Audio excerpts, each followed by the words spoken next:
New York City's mayor says protests and debates over police violence need to stop until 2 murdered policemen are laid to rest. He spoke after visiting the families of NYPD officers Rafael Ramos and Wenjin Liu. Some protesters organizers are already ignoring Mayor Bill de Blasio's request. They accuse him of trying to stifle free speech. Demonstrators at New York's Grand Central Terminal last night say police still need to be held accountable. Dahler is in Brooklyn at the site of the shootings. Don, good morning.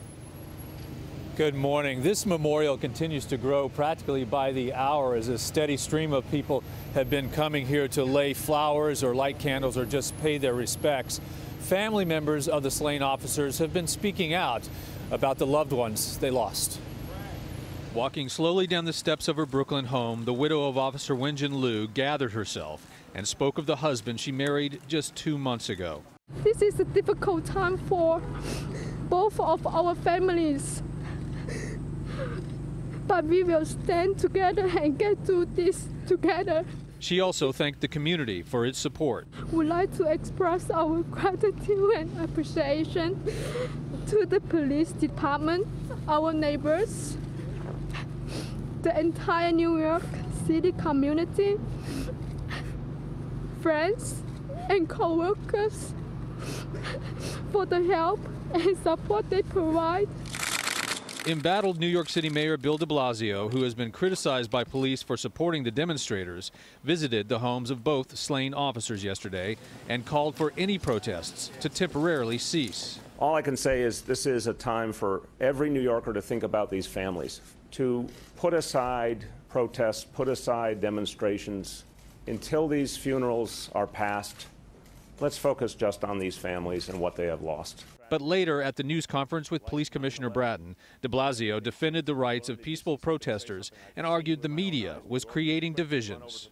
What you managed to do is pull up the few who do not represent the majority, who are saying unacceptable things, who shouldn't be saying those things. And some who actually physically attack police officers, which I've said is absolutely unacceptable. Commissioner Bratton tried to tone down the anger directed towards the mayor by many of his officers. Can you point out to me one mayor that has not been battling with the police unions in the last 50 years? Name one. Name one. So the experience of this mayor, in terms of some cops not liking him, is nothing new. This newly released surveillance video shows Ismail Brinsley inside a Brooklyn shopping mall around noon Saturday, hours before police say Brinsley fired at close range into the officer's parked patrol car. We're going to be looking for some additional assistance from the public. We have some gaps as to his activity. The investigation that we have conducted so far leads us to believe that he acted alone.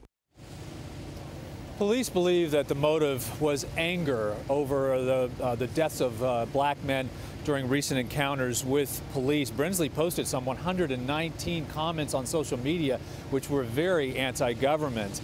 The funeral for Officer Ramos is scheduled for Saturday, and the NYPD is making arrangements to bring relatives of Officer Liu in from China so that they can attend his funeral. Anthony? Don, thanks.